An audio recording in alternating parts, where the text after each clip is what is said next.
Hey people, welcome to this video. This video is for learning activity 9, which involves how to send an email using high priority or low priority.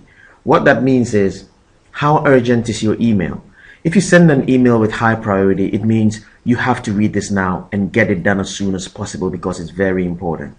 And if you send an email with low priority, it basically means this is an email that you have to read, but you don't have to act on it now. I just want you to read it and take your own time in doing what it says. Now I want you to pay attention to this inbox that I have in front of me. I just want to show you a few things. Now if you look at these two emails here that I've put a box around, okay, these particular two emails, there's two.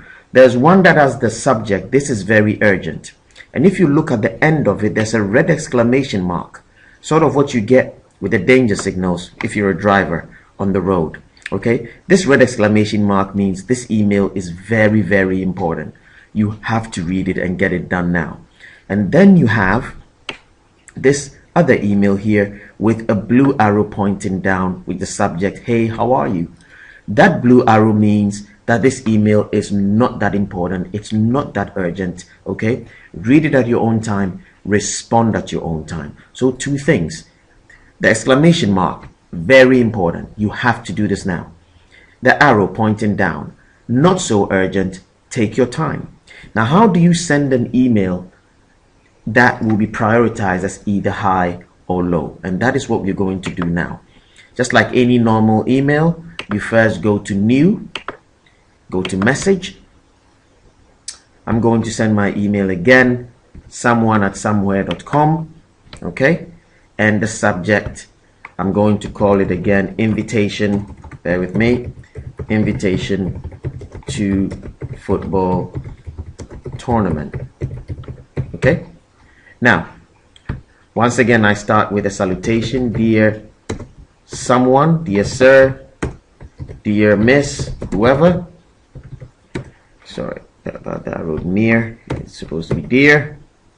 And the next one, my body, what I want to say, blah blah blah, and my conclusion, yours faithfully, all kind regards. Okay, just like any other normal email. But the most important thing I want you to pay attention to are these two buttons here. Now if I hover over this, you see that it says importance high, and if I hover over that, importance low. So if I wanted to mark this email as being of high importance, I would click this, and you see that it highlights it, it turns to red. Okay, if I wanted to highlight it as an email that is not very urgent, I would click the blue arrow and it highlights it as importance low. But because what you're doing, it says you need to send it as a very high priority email, you need to click on the red importance button. Make sure you've got all the bits. Let me just make this bigger. Make sure that you've got all the bits that you need to get in. Okay, the person's email address whom you're sending it to, the subject, very important, your salutation, okay, your main body, and your conclusion. And most importantly, you have to click the importance priority button, and then you have to click send to send it. Okay, please make sure when you take your screenshot you show all of this, and again, spell check your email. Make sure, okay, make sure that your email is actually free from spelling mistakes before you send it. Now please go and get it done now.